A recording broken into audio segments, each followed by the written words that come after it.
Come to the next paragraph. Transfer of asset is not a sale.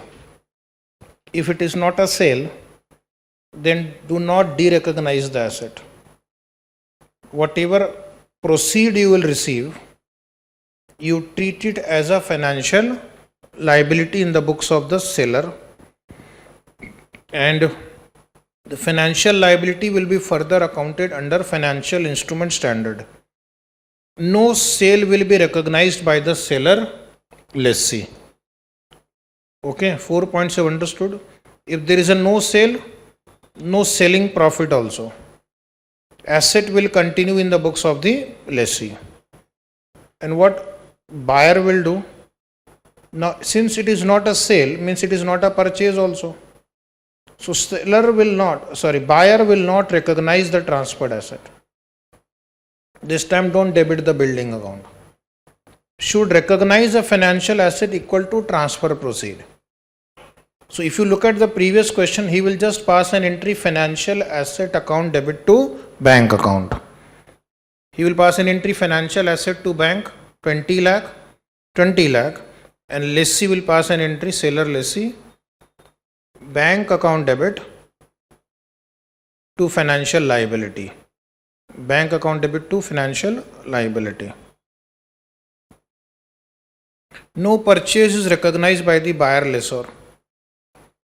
This is because such a transaction represents in substance a financing arrangement. So this transaction is nothing but a financing arrangement.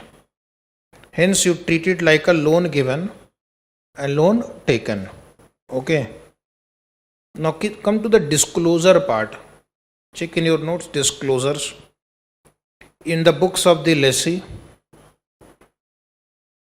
all leases, for all leases in the books of lessee, what are the disclosure requirement? One, in the statement of financial position or balance sheet, the disclosure requirement is you have to disclose the carrying amount of the right of use asset at the end of the reporting period by class of underlying asset. For each class of underlying asset, carrying amount of right of use asset will be disclosed in the balance sheet, and if there is any addition, then addition to right of use asset. And then in the statement of profit and loss, what are the disclosure requirement? Depreciation charge for use of right of use asset by the class of underlying asset. Okay. Then interest expense on lease liability. So these two items will come. Depreciation on right of use asset, interest expense on lease liability.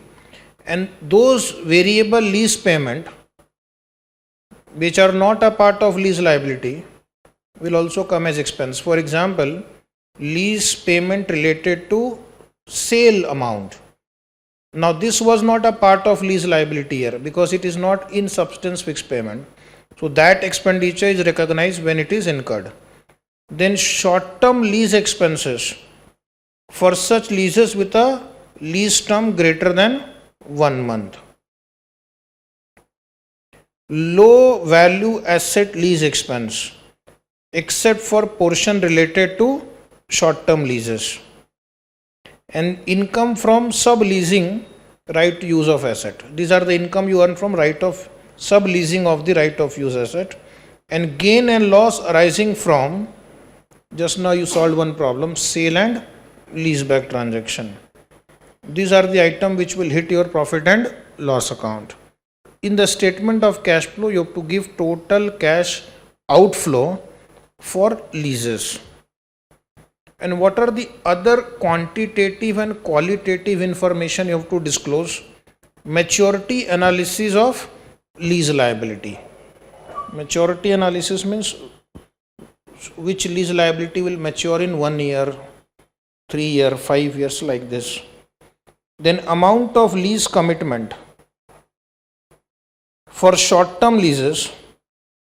Amount of lease commitment for short-term leases when short-term lease commitment at the end of the reporting period are dissimilar to the same period's short-term lease expense. So if there is a difference between short-term lease commitment at the end of the reporting period compared to what you have recognized in the same year, give a disclosure. Nature of the lessee's leasing activity. So what is your leasing activity? That means you are disclosing basically your the way you do the business with respect to managing your leases. But yes, you have to. This may dilute your business secrecy, but we have to do it. Okay. Let the user of financial statement understand your genuine performance. Future cash outflow to which the lessee is potentially exposed that are not reflected in the measurement of lease liabilities. Variable lease payment, extension options and termination option, residual value guarantee, leases not yet commenced to which the lessee is committed. That means date of inception is over, but date of commencement is not yet started. Disclose about such leases, okay, where commencement is pending, but you have already done the commitment. Restriction or covenants imposed by the leases. So whatever main terms and condition, covenant means terms and conditions which are imposed. Generally these are restrictive terms and conditions which are imposed on the lease. What you cannot do or can do, disclose. If there are sale and leaseback transaction, again disclose. Facts of short-term leases or leases of low value items will be disclosed. Now in the books of lessor, the disclosure will be divided into two paragraphs. Why two? Because for them a lease can be a finance lease or operating lease. So in the books of lessor, finance lease, in the statement of financial position or balance sheet, significant changes in the carrying amount of the net investment in the finance lease, because lessor in finance lease discloses net investment in the lease. SOPL, finance income on net investment in the lease, income relating to variable lease payment which are not included in the measurement of net investment in the lease. This you know, by now I have repeated so many times, that portion of lease payment which are not fixed or not in substance fixed, which are related to some future performance related measures like sales. So these are accounted in income only when they are earned. And then selling profit or loss at the time of sale of asset under finance lease. So in case if you are a manufacturer or a dealer lessor, then selling profit or loss at the time of sale under finance lease. In case of cash flow statement, disclose the total cash flow related to leases. Other quantitative and qualitative information, maturity analysis of lease payment receivable.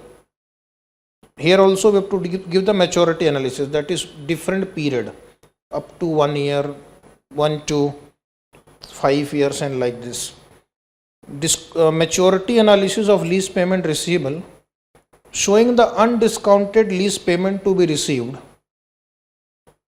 on an annual basis for a minimum of each of the first 5 years and a total of the amounts for the remaining years. So how you have to give that maturity analysis?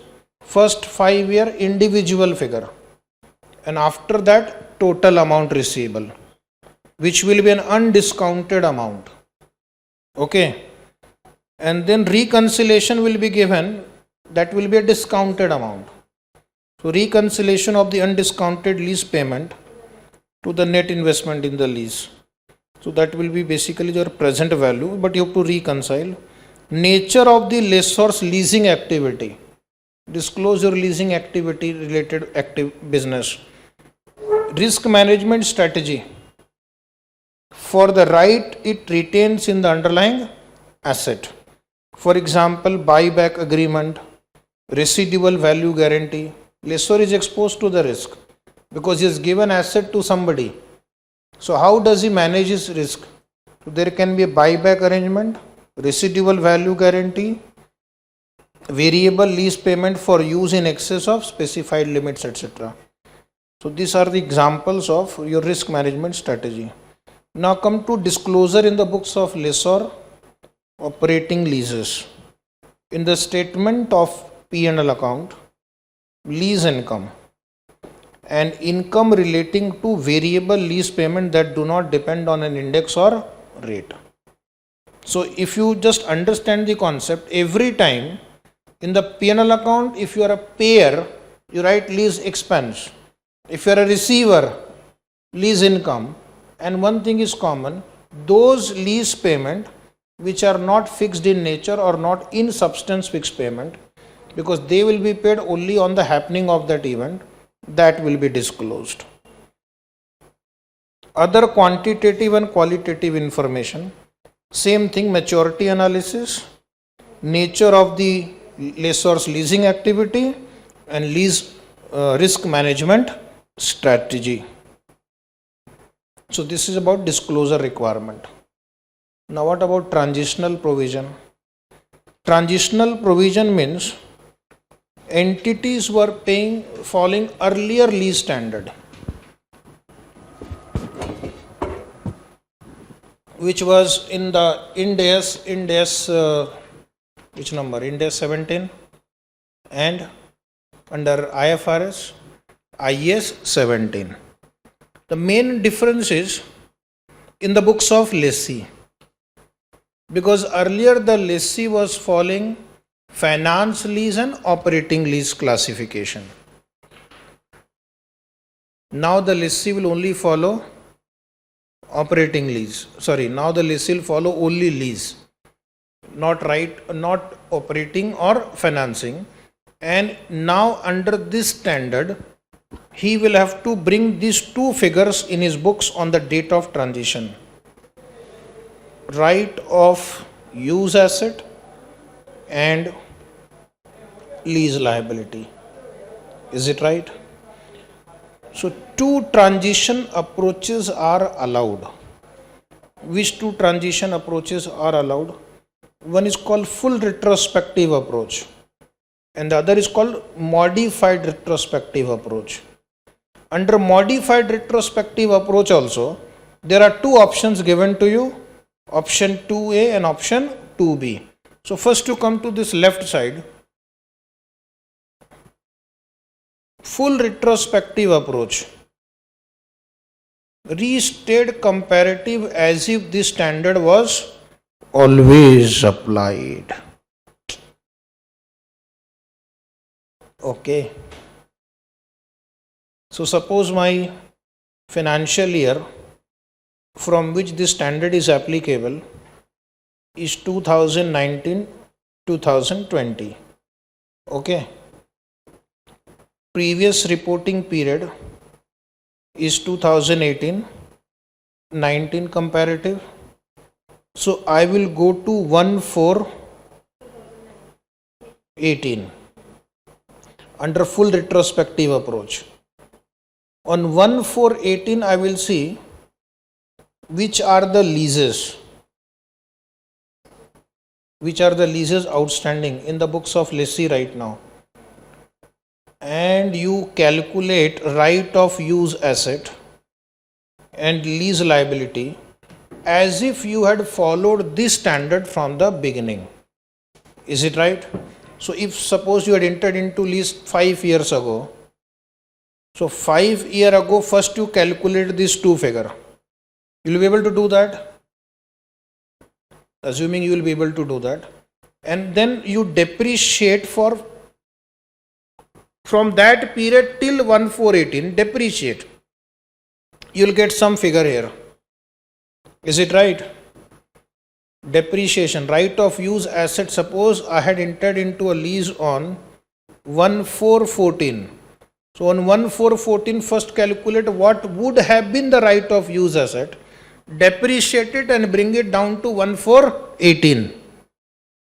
Calculate the lease liability on 1,414.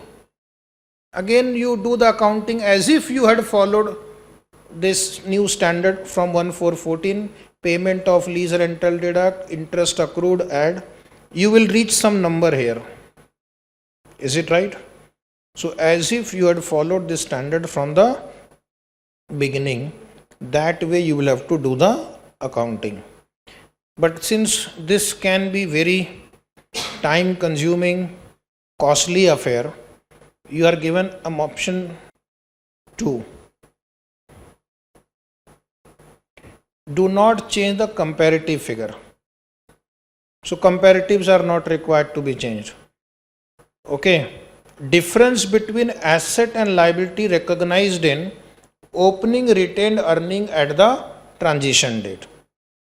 See, these two numbers will be different on the transition date, because once you capitalize the asset, then you depreciate it. With respect to lease liability, you are providing interest expense payment. So if you have to bring these two figures in the books, the asset and the liability, they may not be equal, and if they are not equal, the difference will be adjusted in retained earning. Okay. The problem will be more in case of operating lease, because in finance lease, in any case, we were doing almost similar accounting. We were recording the asset and the liability under finance lease in old standard. In the old standard, if we are following operating lease, the challenge will be more. Why? Because we had never shown the asset and the liability, and now you are asking me to show the asset and liability. So what you will do? Calculate the present value of the remaining lease payment for existing operating leases using incremental borrowing rate at the date of transition, and choose how to measure IOU asset on lease by lease basis. So how will you calculate the liability? Simple. If suppose it is an operating lease under my old standard, and I have chosen option 2, modified retrospective approach. Today is 1,419 when I have to apply this standard. I have 3 more payments to be made. I have 3 more payments to be made, 1 lakh, 1 lakh, 1 lakh. The standard says don't go to the past. Don't go to the past. What you'll do? Just calculate the present value of remaining lease payment. Ultimately, I want a liability here. Liability is the present value of future payment. So present value suppose comes to 2.5 lakh. So I will credit to lease liability 2.5 lakh. What about ROUA? Now there are 2 options for calculating ROUA. Which 2 options? One, you first find out what was the ROUA on the date of commencement. So you have to do retrospective working and then minus depreciation. So your ROUA on commencement date, CD commencement date, minus depreciation till date, till the date you are applying this standard 14910. But again, that will again cause the same problem. Other method is simple. ROUA is equal to lease liability. That means same figure which you have used here, 2.5 lakh. So the simplest version would be, which I think many companies should follow, will follow. Just calculate what is your present value of remaining lease payment using incremental borrowing rate. That will be equal to value of asset also.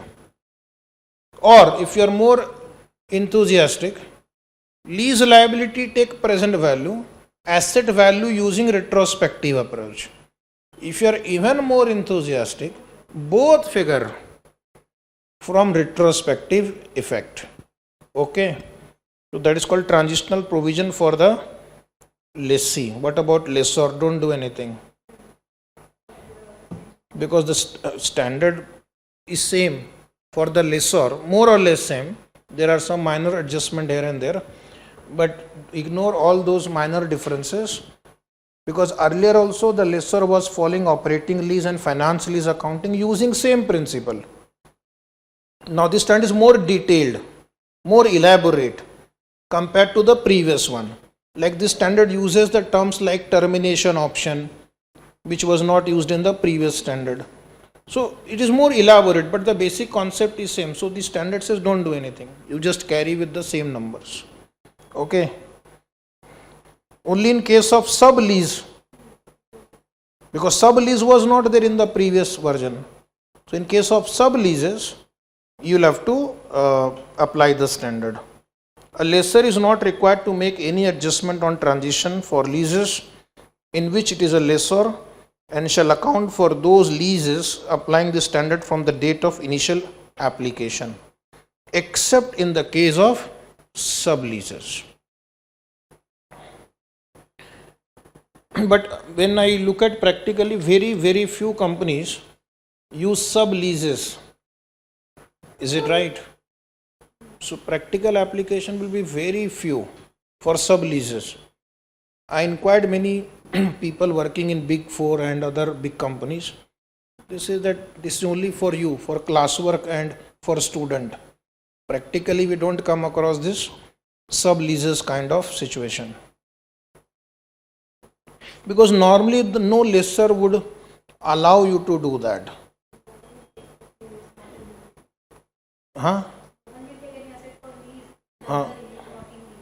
Of course somebody can take it if he thinks that he has more business acumen than the lessor. Is it right? People can do that. Now next is difference between IFRS and Ind AS. Come to this difference page, IFRS, Ind AS. You will find there are just 3 differences mentioned there.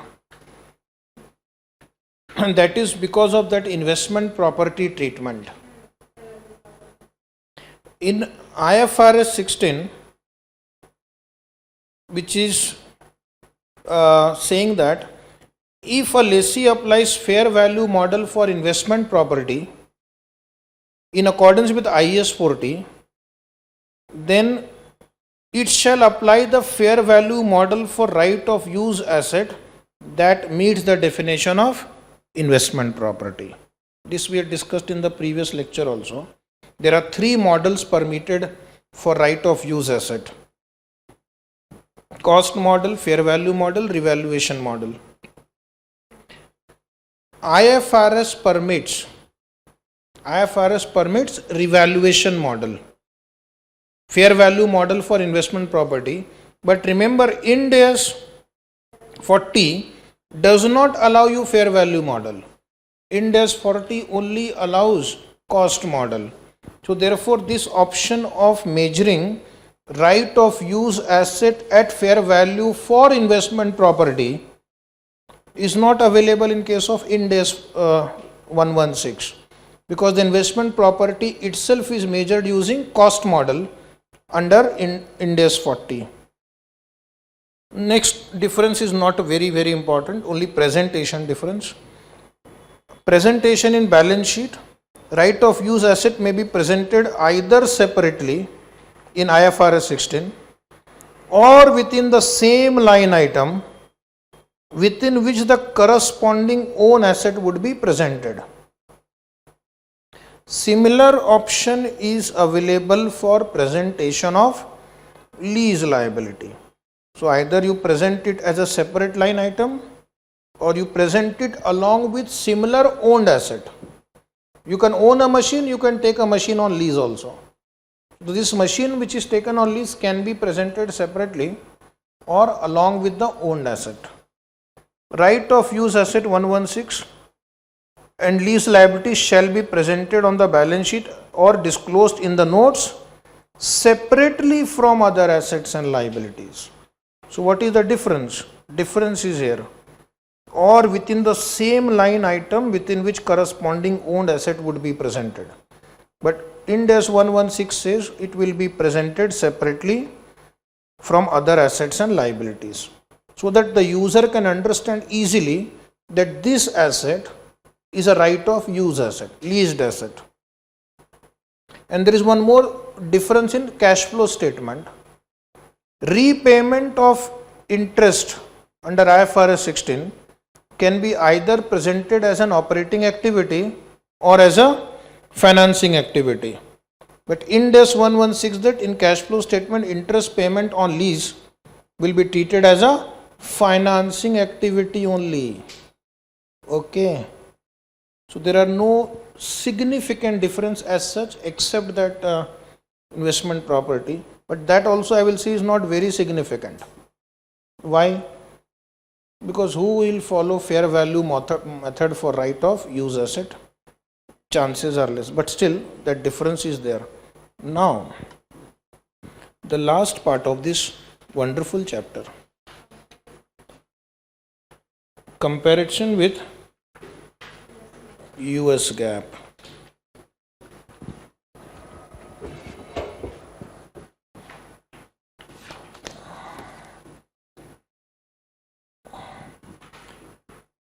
In USA, there is a body called Financial Accounting Standard Board. Financial Accounting Standard Board, and they issue the new standard. See the interesting part. You must be aware that nowadays this International Accounting Standard Board and Financial Accounting Standard Board of USA, they work together in development of new standards. That means they are trying to ensure that the number of differences between US GAAP and IFRS are reduced. But in spite of that, there are few differences still there between the two standards. So although IASB and FASB started the initiative to improve the accounting for leases as a joint project, both with the aim of producing a fully converged standard, in the end, there are a number of differences in the approach between IFRS 16 and this is the number of US GAAP. Okay, the most significant of which are highlighted in the table below.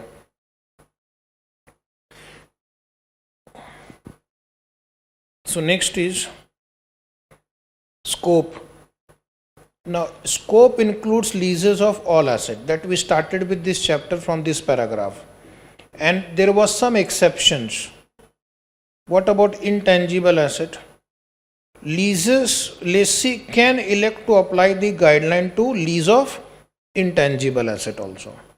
So right now the standard does not prohibit you from applying the requirement of the standard to intangible asset.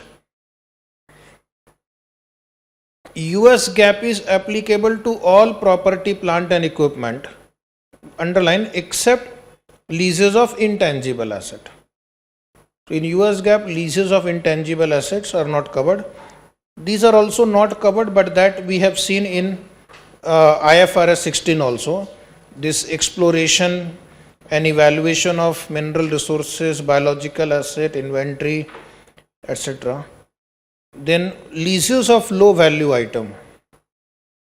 A lessee may recognize the payment on leases of low value asset on a straight line basis over the lease term. Yes or no? When the exemption is applied, such leases are not reflected on the balance sheet of the lessee. So low asset value exemption is there, and these are recognized as expense only, no capitalization.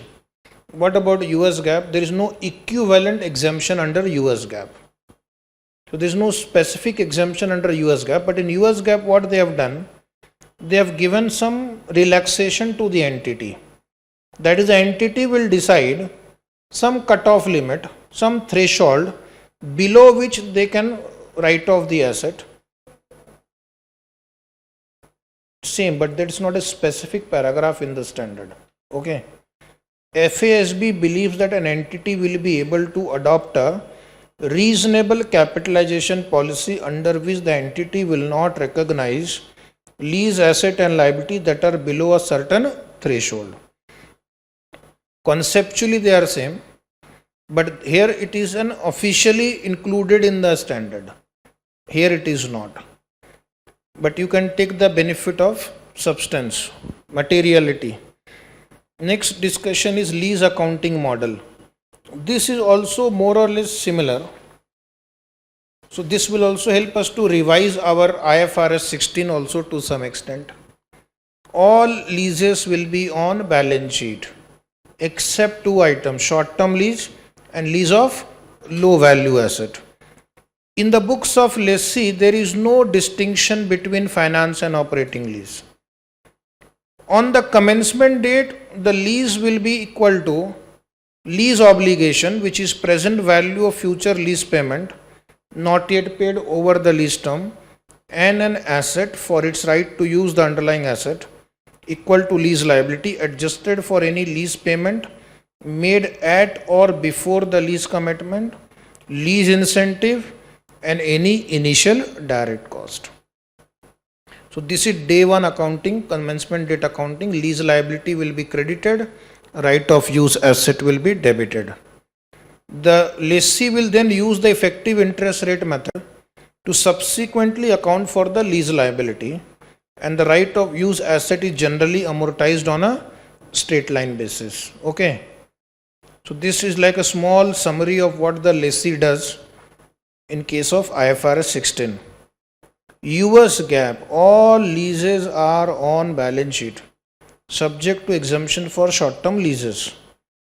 Distinction between finance lease, which in US GAAP is also called capital lease, and operating leases is retained. Underline, this is the difference. The accounting for finance lease is similar to IFRS 16 approach. Of course, finance lease accounting is similar to what is mentioned here. The right of use asset is generally amortized on a straight line basis. This amortization, when combined with the interest on the lease liability, results in a front-loaded expense profile in which interest and amortization are presented separately in the income statement. So under this right of use asset, two items hit the P&L account: interest and depreciation. Okay. And for operating lease, there is no concept of operating lease in the case of lessee in IFRS 16. Do you know that? But in US GAAP, that concept is retained. The lease liability is measured under IFRS 16, but without a requirement to reassess the variable lease payment. The lease expenses is generally recognized on a straight line basis and is presented as a single line item in the income statement. What about the lessor? For lessor, the current this IFRS 16 follows the existing policy only. That is, he can show operating and finance lease, and a dealer's profit for a finance lease is recognized upfront without regard to the revenue guidance in IFRS 15. This we have seen today. In case of a manufacturer or a dealer, lessor, selling profit is recognized immediately. US GAAP, it is also same like this only. Retains the current lessor accounting approach for operating and capital leases, direct financing and sales type leasing. Direct financing means where you are acting as a financer, and sales type leasing are like your objective is also to promote the sale. However, the lease classification criteria will change, and the dealer's profit, if any, will be affected as follows. A dealer's profit is recognized upfront if the arrangement is a sales type lease, because here the objective is to sell. Whereas a dealer's profit resulting from finance lease, where the objective is financing, is deferred and recognized as interest income over the lease term. It is same actually. Words are different. Sub leases. Here there is an important difference, pay attention. Intermediate lessor is required to classify a sublease as either an operating lease or a finance lease, underline, by reference to the right of use asset arising from the head lease. So the basis for deciding whether it is finance lease or operating lease is referring to right of use asset under the main lease or head lease. So you see what is your right of use asset. Accordingly, you decide the classification for sublease. The intermediate lessor is required to classify a sublease by reference to the underlying asset of the head lease. Last difference, sale and leaseback arrangement. For transaction that qualify as a sale, the gain or loss recognized by a seller lessee, underline, is limited to the amount of any gain or loss that relates to rights transferred to the buyer lessor. Is it right? Today we solved one problem. The gain recognized is equal to rights transferred to the buyer lessor. For that calculation, you can again refer that. Whereas in US GAAP, if the transaction qualifies as a sale, underline, the entire gain on the transaction is recognized.